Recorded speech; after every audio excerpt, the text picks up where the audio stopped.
Welcome to Moments with Marianne. This is your host, Marianne Pastana.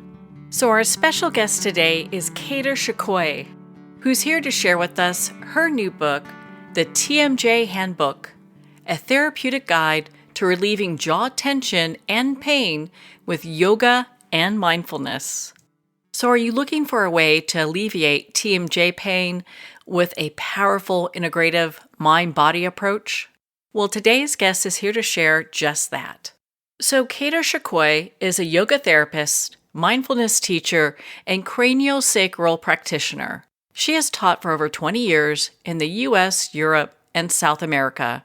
Her innovative workshops weave together information from yoga, mindfulness, and craniosacral therapy. She has an inclusive, family-based private practice in the San Francisco Bay Area. Cator completed teacher training at the Iyengar Institute of San Francisco and at Kapalo Yoga Center. She is a certified International Association of Yoga Therapy yoga therapist and a Yoga Alliance continuing education provider instructor. She is also a mindfulness-based stress reduction teacher and a visionary craniosacral work practitioner. So welcome to the show, Cator Shachoy. Thank you. I'm glad to be here. Well, what an honor it is to have you here and to talk about this book. So what inspired you to write this? Yeah, good question. It might seem like an obscure subject, but in fact, I do a lot of work with people with jaw tension in a variety of ways. I'm a craniosacral practitioner. I don't know if you're familiar with that. It's a particular type of body work. And it's very good for jaw tension. So I do a lot of work one-on-one privately with people. And I have a lot of students and clients who also practice yoga and mindfulness. And so I became curious, could I apply certain principles and teach people how to help themselves? I really like to support the autonomy of the client. So, it was through an experimental process over years, going back and forth, and we seem to have worked something out which is helpful for the majority of people. So do most people need some type of TMJ work to be done? And can you explain for our listeners that are new to this what TMJ is? Yeah, very good question. So TMJ, actually, TMJ is refers to the temporomandibular joint, which is the joining of your temporo is your ear bone, and mandibular is your mandible, your lower jaw bone. And there's a joint there, and everyone's got two of them, either side of the face, and really kind of defining the lower facial structure. And when there's something wrong with them, kind of technically speaking, it would be TMD, temporomandibular joint dysfunction, though we often colloquially refer to TMJ when something's bothering us with regards to how our mouth and our jaw are functioning. If it's painful to chew, to bite down hard, if there's a lot of clicking and grinding, or if the jaw has a very limited range of motion, if it doesn't open freely, or even gets stuck a little bit open or closed, there's not a free fluid movement to the jaw.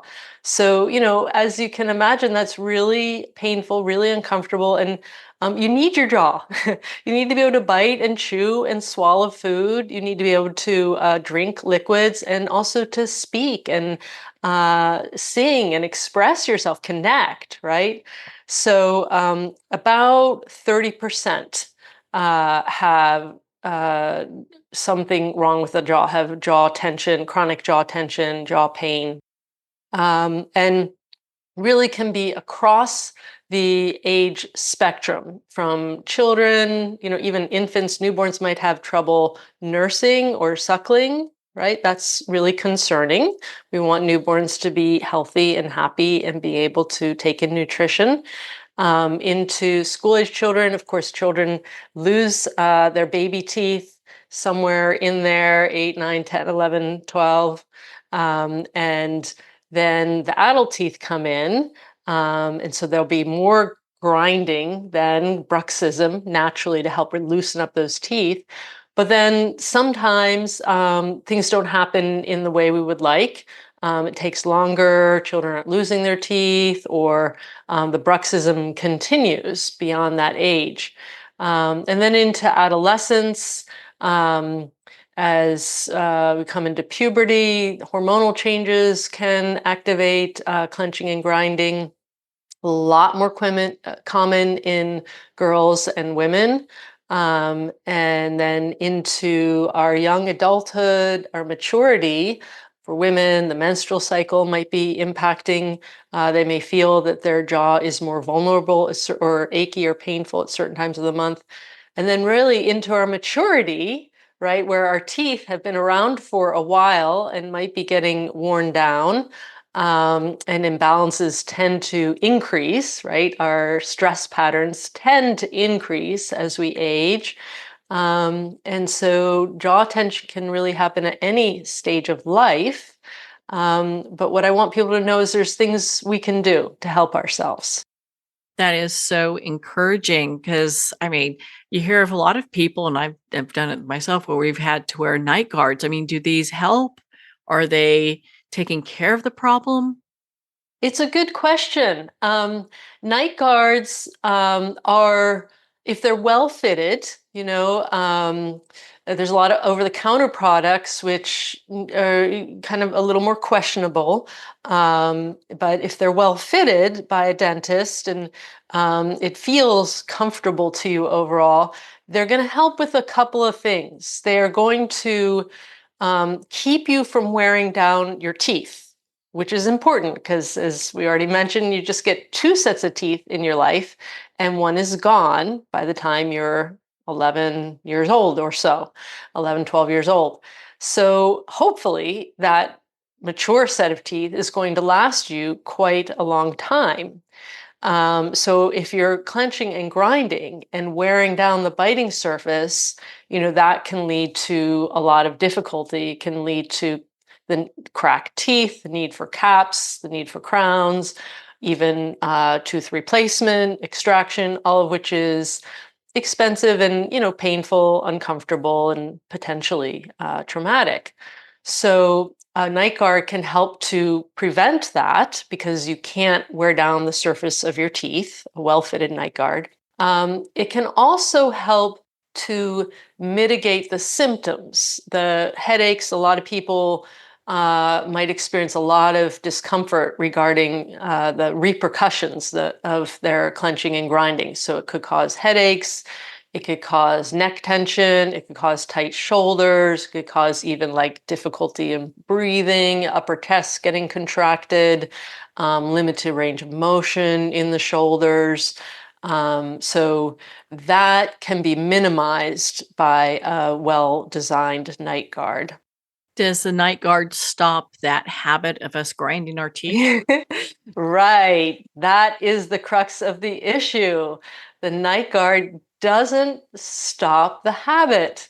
And so some people feel, in fact, that their night guard might increase their clenching, just having something in the mouth to bite down on. People have very wide-ranging opinions about night guards, having worked with a lot of people.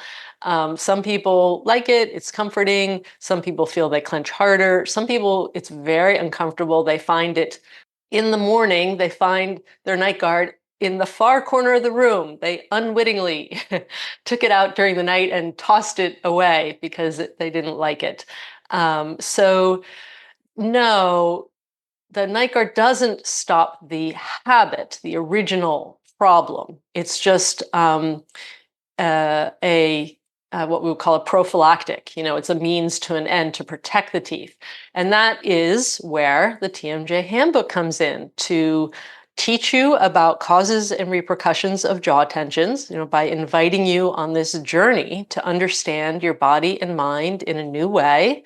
And then invite a variety of self-help techniques for your exploration. Some gentle facial self-massage, some just postural alignment techniques, which are pretty simple and you can really kind of practice throughout the day.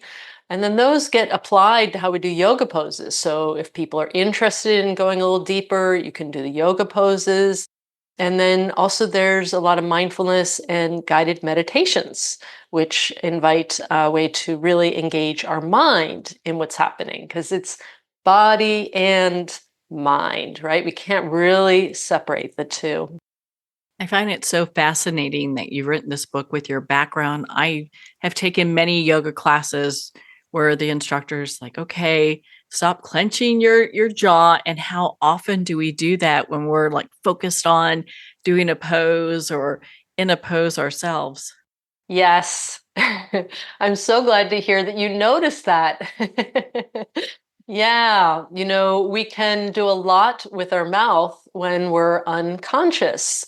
Sort of focused, concentrated on something. We might be sort of screwing up our mouth and clenching or frowning or gripping. And then we can bring some awareness to it. So one of the guided meditations that I offer, and these are all available for free download or just to listen on my website. And so one of them is a guided meditation of the oral cavity. And that might seem like a very strange place to bring mindfulness to, but in fact, it's a totally legitimate place and very interesting place to investigate. So I had a meditation teacher, Ruth Dennison. She was quite well known. She passed away a little bit ago at the age of 92. Um, and she was particularly known for her work with the body through meditation, through mindfulness. And she would do these guided meditations of the oral cavity, which went on for an hour or more. And they were so engaging, that we were unaware of the amount of time that was passing. So my version is a little shorter for your convenience. But that intention, that's sort of what inspired me to bring that piece in, that intention to really investigate and to engage our curiosity in, what's going on here? What actually happens inside of the mouth? What are some of the common physical, emotional, and energetic causes of TMJ pain? Yeah, it's so wide ranging. It's hard to sum it up briefly. I'll give it a try, but that's part of why I really enjoyed writing the book, because I'd been teaching a workshop on how to relieve jaw tension with yoga and mindfulness for a decade or more. And I would include a causes and repercussions of jaw tension PowerPoint.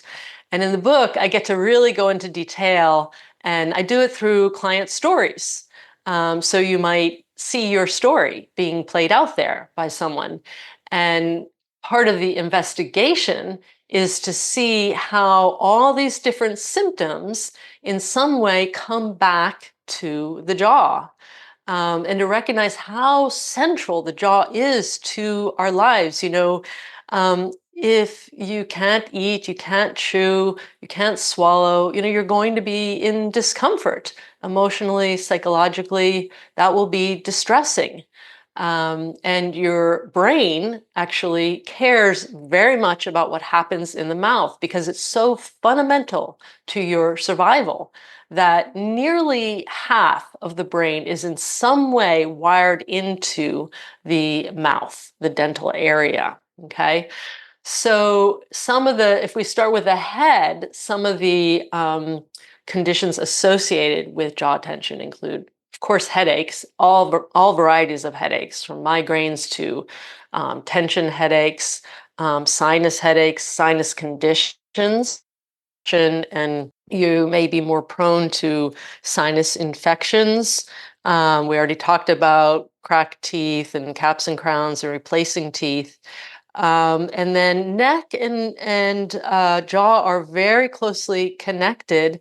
Every time you open and close your mouth, that actually the axis or fulcrum for that movement, the pivot point for that movement, is between the top two vertebrae of your neck. And so sometimes you can feel it if you just very lightly, not a hard pressure, but very lightly put your finger at the top of your neck, just below your skull, and you open and close your mouth. You might feel a little tiny activation there. It's very gentle. So the less pressure you use, the more likely you're to feel it. But that means that whenever, if something happens to your neck, if you have a car accident with whiplash or a sports injury, a slip and fall injury where you hit your head or there was a whiplash, your head and neck went backward and forward, that neck tension can migrate forward into your jaw. And then that can cause, over time, that can cause jaw tension. Dental interventions, when we are having braces and moving the teeth around, teeth are deeply rooted. And those forces to move the teeth will kind of move around, vector around in there, and can end up in the neck because of that close connection between jaw and neck, because that's a pivot point, a fulcrum for the jaw is in the top two vertebrae there. Okay, so then we go down into the shoulders. There are so many muscles connected to the action of the jaw that go down into your neck and up into your upper arms and your shoulders. So if those muscles are all contracted and stay that way for an extended period because you have jaw tension, because you've been clenching and grinding, that can start to limit your range of motion in your shoulders. So the trapezius, the shoulder blades, the back of the shoulders start to rise up, and the chest starts to drop down. You can think of that as a contracted stress posture. And so then that can actually impact your breathing, because then we're getting into your lungs and your ribs, and there might be some back pain and getting down into your belly. Your breathing's getting restricted. So then that can actually impact your digestion. And then the hips and the jaw are very closely connected. So then all kinds of different hip conditions. If you have sciatica or sacroiliac joint pain, SI pain, if your pelvis is a little bit off, and down into your knees. One of my teachers likes to tell a story of a famous basketball player who had knee pain. And of course, you don't want basketball players to have knee pain because they're doing a lot of jumping and landing. And they were trying to figure it out. What could it be? And finally, at some point, someone said, "Did you have dental work?" And he said, yeah, he'd gotten a crown. And so he went back to the dentist, had that crown filed down, and that relieved the knee pain. I actually had that same experience myself. So jaw tension, knee pain, even down into the feet and to the base of the big toe, the bunions. Strange as it seems, as far away as it is, the whole body is actually interconnected. That is so interesting how that all fits together. And one would never think of piecing those two things together, going, okay, well, maybe it's something to do with your jaw. Yes. Yeah, our instinct doesn't go there. In my work as a cranial practitioner, we really have that view in craniosacral of the interconnectedness of the body. And so I see it play out there. And then that kind of very intimate one-on-one work, where I get to know people and I get to know their body habits, and then I learn it in my own body. And then I can take that into teaching yoga, where I can see, the more bodies I know, I can see like, oh, this looks like this happening. This looks like this happening. I can see how those patterns translate into our bodies. Well, on that note, we're going to pause here for a quick break. We've been speaking with Cator Shachoy in regards to her new book, The TMJ Handbook, a therapeutic guide to relieving jaw tension and pain with yoga and mindfulness. You've been listening to Moments with Mary Ann. We'll be right back after these messages from our sponsors. Are you an author, speaker, or expert who is looking for more publicity? Visit radioguestlist.com and sign up for free interview requests from shows looking for guests. Radio Guest List is the #1 free booking resource for radio, podcasts, and TV talk shows who are looking for experts like you right now. Visit radioguestlist.com and sign up today to get the visibility you deserve. There comes a moment when you realize you're somewhere special. When you discover that each beautiful creature that you see has been rescued from a life of absolute horror and brought to this incredibly free place, here's where their lives were forever changed and where yours will as well. Discover over 500 tigers, bears, and lions at the brand new visitor center at the Wild Animal Sanctuary just outside Denver. For more information, visit wildanimalsanctuary.org. Discover true freedom at the Wild Animal Sanctuary. It's one thing to become attached to your perfect home, but what do you do when that home becomes attached to you? A family in dire need of a fresh start, a mysterious house tied to the past. Buried deep within the foundation of the old Far Hill Manor lies a centuries-old secret. Dark forces or something stronger just waiting to be discovered. Caretaker, a supernatural thriller by breakout authors R.J. Halpert. Internationally recognized and award-winning author Judy Goodman works and teaches outside the box of limited thinking. Working with people from every walk of life, her goal is to empower you to be the best you can be, no matter what the challenge is. Born with the gift of seeing beyond our normal vision, she has an extraordinary gift of working with every challenge. Teaching beyond conventional wisdom, her work is described as life-changing. Visit judygoodman.com. That's judygoodman.com.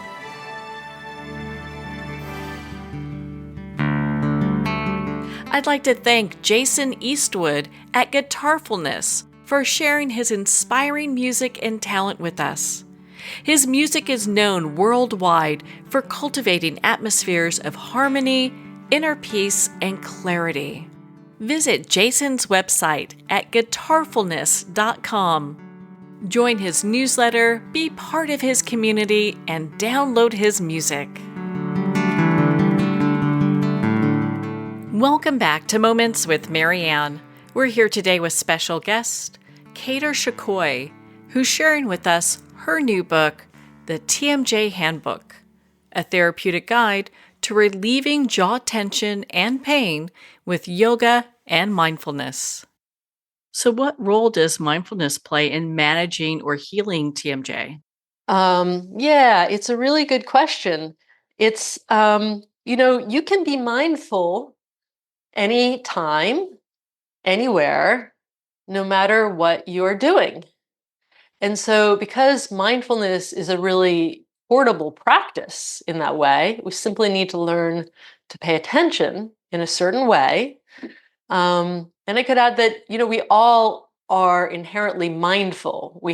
All of us have this capacity, and it's an innate part of who we are and how our mind works. It's simply the capacity of your mind to pay attention, to attend to an object, to an experience, to your own body and mind. And as we learn to recognize that more and cultivate that aspect, we can start to, particularly for jaw tension, we can start to apply that awareness throughout the day. So what I encourage people to do is 3 to 5 times a day, just stop and take a moment to notice your jaw and notice how it feels. And kind of come up with a word to describe it. Does it feel like a brick? Does it feel like a delicate flower? Does it feel like water? Does it feel hard or soft? And then we see that change through the course of the day, and we see that change over days and months and weeks, and we start to notice certain patterns. Like, gee, why is my jaw always tight on Wednesday evening? Like, oh, did I have my office meeting today? Just as an example, your office meeting doesn't have to make your jaw tight, but we can begin to understand what influences us. Why, maybe I got a report back and there was some criticism in there, and that, natural vulnerability that arose resulted in some clenching. And so there's no part of mindfulness is there's no judgment. We really work to unravel the judgment, the sense of self-criticism, and instead simply notice our experience. And then we can learn from that experience, and we can apply certain tools, particularly a lot of compassion and self-care. I was so impressed with your book, with the exercises and guided meditations that you have. I mean, my goodness. I mean, you offer so many resources for people to use. Do you have a story of somebody that has walked through these practices or that you've worked personally with that has come to like the other side and had some relief with TMJ? Yeah, many people. Yeah, many people. And some of those stories are there, in the book for sure.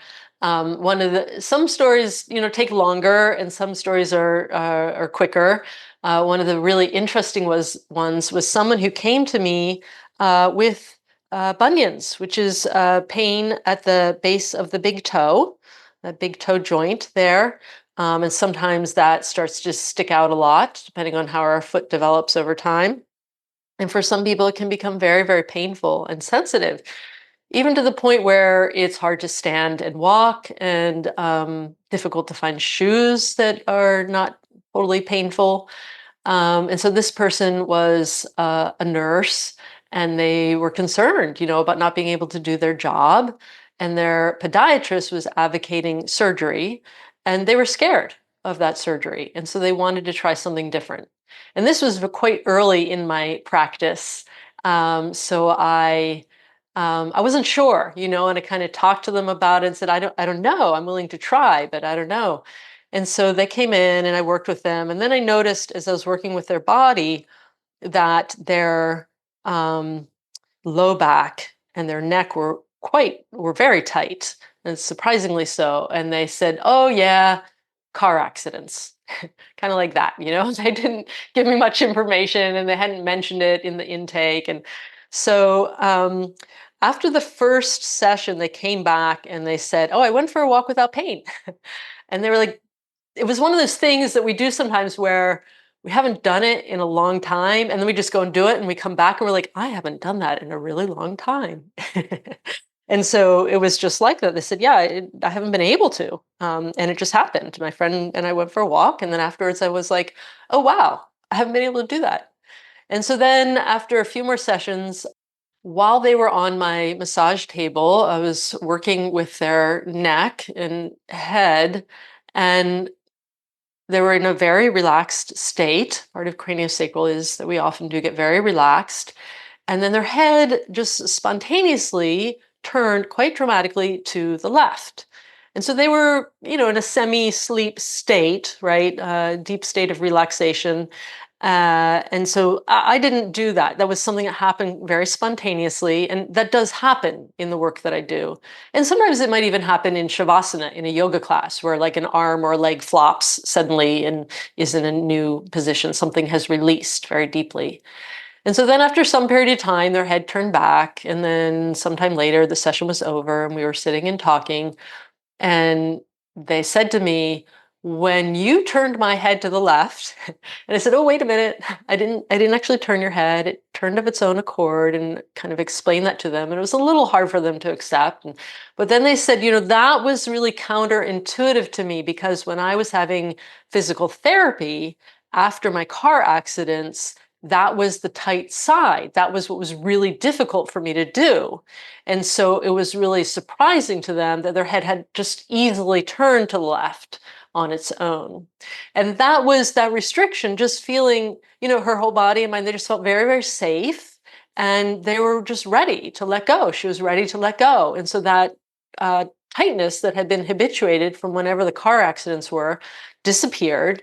And of course, the neck and the jaw are interconnected. So she came to me for bunions, but also there was clenching and grinding going on. And so that was a significant release. And after that, she didn't need the bunions surgery. The pain released. It had originated in her neck and migrated down to her foot, as well as it helped to relieve the jaw tension. Yeah, so that was a kind of quick story. And then there are other people where, it takes more time, and there's more of a self-discovery. There was someone who came with vertigo, and it took a while, and they began to really understand that it was about their job and their kind of early trauma experience, early childhood experience. They'd come from a family with addiction and there was some violence. And so that person really worked with their mind, through therapy and through really just paying a lot of attention and a lot of self-compassion and care and generosity of spirit towards herself. And that growth for her actually led to her making changes in her job, where she began to set more limits and she began to kind of move into a certain direction because she found that some sections were kind of too stressful for her and it wasn't helpful to her anymore. And so a lot of self-empowerment came through that, where she could see more clearly about her life and how to set some limits and how to enjoy more rather than feeling continually stressed. Well, how exciting is that to have that type of release during a session where it really kind of unravels things that's been there for a very long time? Yeah, it's such beautiful work, such beautiful work. And then, through the yoga and mindfulness, the intention is to empower people to make steps on this journey themselves. So both aspects are really important. The support we receive, through healthcare practitioners, both alternative and conventional, through therapy, through meditation, through our community, through our family, all these layers. And then also what we can do for ourselves. Now, earlier you've mentioned actually a couple times that you're a cranial sacral uh, therapist. So, what does that really entail? What's that all about? Oh, it's such beautiful work. I really appreciate that question because it's not so well known in the mainstream. I think it's gotten certainly much better known over the last 15, even 10 years, even maybe last 5 years we had pandemic, but last 10 to 15 years, I think it's grown more popular.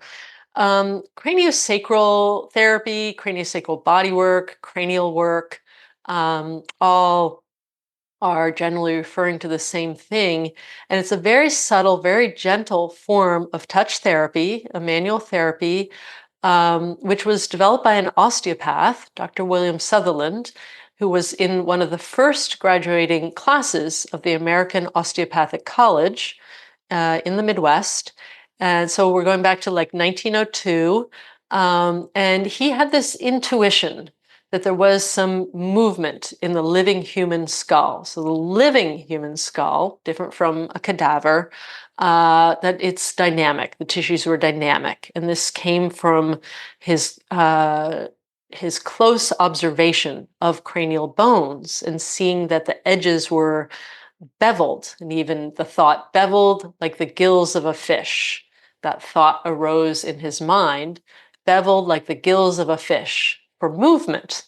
Okay, so a fish breathes because the gills can move, right? If the gills couldn't move, the fish would not be able to expand and contract and let itself breathe. So he did a lot of experimentation on skulls and on his own body, and he came to he was trying to disprove that notion in scientific theory, right? You want to if you can't disprove it, then it's true. And he found that there was physiological, psychological, emotional, and physical impact when he tried to restrict the movement of the cranial bones.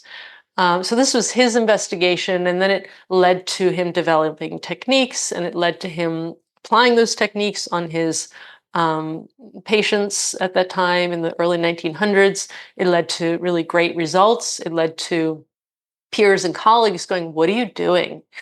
And will you teach me?"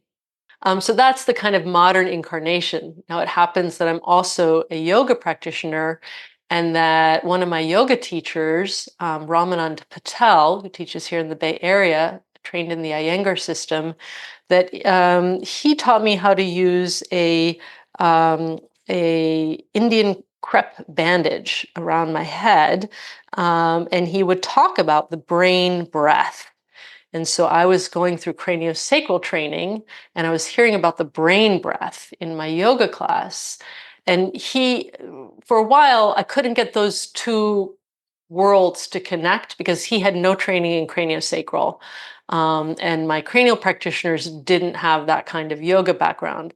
But as it continued to develop in me, I just felt like there must be some connection. And then I was able over time to talk directly with my yoga teacher and to show him some things related to craniosacral. And that really resonated with him. And we were able to kind of ask questions back and forth and able to kind of tease out this picture. So there's an ancient understanding of movement of the cranial bones. There's a modern understanding of movement of the cranial bones. And there's still plenty of people who insist it doesn't happen. Like a lot of physicians, depending on the country they're trained in, may be trained that there is absolutely not movement in the living human skull. So we could have a wide range of opinions on this conversation. I'm just offering my experience and that I am able to work with people in this way, and there is absolutely a physiological benefit. Well, I think for anyone dealing with TMJ pain, that is very encouraging to hear that these changes can happen and there's a process that people can work through in order to start to alleviate that pain. Yes, yes. And that's really where we come back to that there are things that we can do. We can work one-on-one with a skilled cranial practitioner. We can bring a very careful type of attention to how we're doing our yoga and our mindfulness. We can learn some gentle facial massage. We can learn to relax, right? So we can learn about our nervous system and learn to notice. I have a lot of clients who say to me like, oh, after a while, I've been working with them. They're like, I'm kind of learning that I actually don't know how to relax. So if we've never relaxed, we don't know what it is. So we talk about sympathetic and parasympathetic, right? The fight, flight, or mobilize versus the rest and digest. And many people have never really relaxed. And it's your birthright. Humans have this very broad spectrum and we can activate, we can move the world, we can build, we can connect, we can be very dynamic, and we can just be. It's all right to just be. Do you have a practice that you can walk us through right now that will help maybe some of our listeners that are experiencing TMJ pain? Yeah, thank you for that. Let's do that for just a few minutes. So if you can find a comfortable posture, maybe sitting, maybe lying down, maybe standing if you need to, or even just a very slow, conscious walking, pacing if it's hard to be still. And begin to feel the contact of your body with the surface under you. So that might be your feet if you're standing, or if you're sitting in a chair. It can also be your hips resting on the surface. Could be the whole back of your body if you're lying down. And see if you can just rest into that support a little more. And allow yourself to be held. Trust that support will hold you. And then we'll just do a little sweep from crown of the head down, over your face and your neck, the back of your head, down your arms, across your chest and your upper back, through your belly and your low back, and through your hips, down into your legs, your upper legs, your knees, your lower legs, and your feet. So you just feel your body at rest.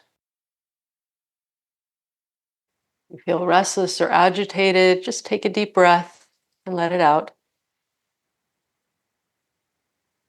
And know that it's okay to rest.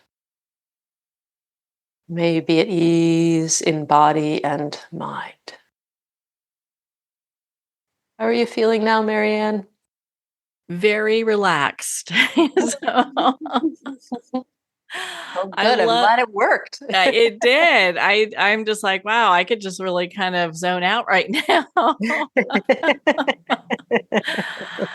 What would you like readers and our listeners to take away from your book? Yeah, I'd really love for people to know that there are ways that they can help themselves, that there is relief available for you.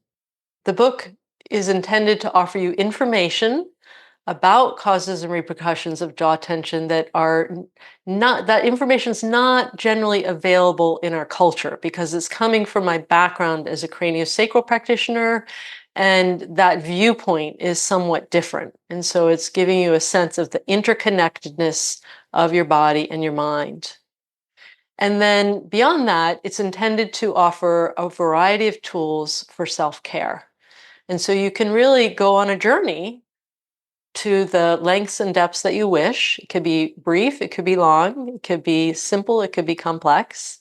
Facial massage, postural alignment techniques, yoga sequences, and all the guided meditations. And those are right on my website, so you can just listen to them anytime. So my hope is to give you hope and possibilities of a new way of relating to body and mind. And can you share your website with us one more time? Yeah, it's my name. So the trick is to spell it right. It's Cator Shachoy. It's CATOR SHACHOY. CatorShachoy.com. And there's a audio recordings page where you can just listen to those guided meditations. And there's other things for you to check out there. Well, Cator, thank you so much for taking the time to be on the show with us here today. Thank you. Such a pleasure, Marianne. Well, thank you. The TMJ Handbook is available at Amazon, Barnes & Noble, and everywhere books are sold. And remember, support our indie bookstores. If you don't see it on the shelf, just ask for them to order it. Well, we're at the end of our time today. I'd like to thank everyone for tuning in.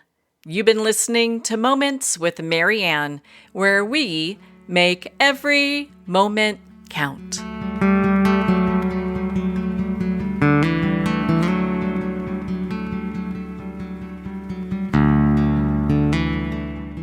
In a single moment, your life can change. Moments with Marianne is a transformative hour that covers an endless array of topics with the best of the best. Her guests are leaders in their fields, ranging from inspirational authors, top industry leaders, and business and spiritual entrepreneurs. Each guest is gifted and a true visionary, a recognized leader in her own work, and while teaching others to develop, refocus, and grow, Marianne will bring the best guest and sometimes a special surprise. Don't miss this. You never know just which moment will change your life forever.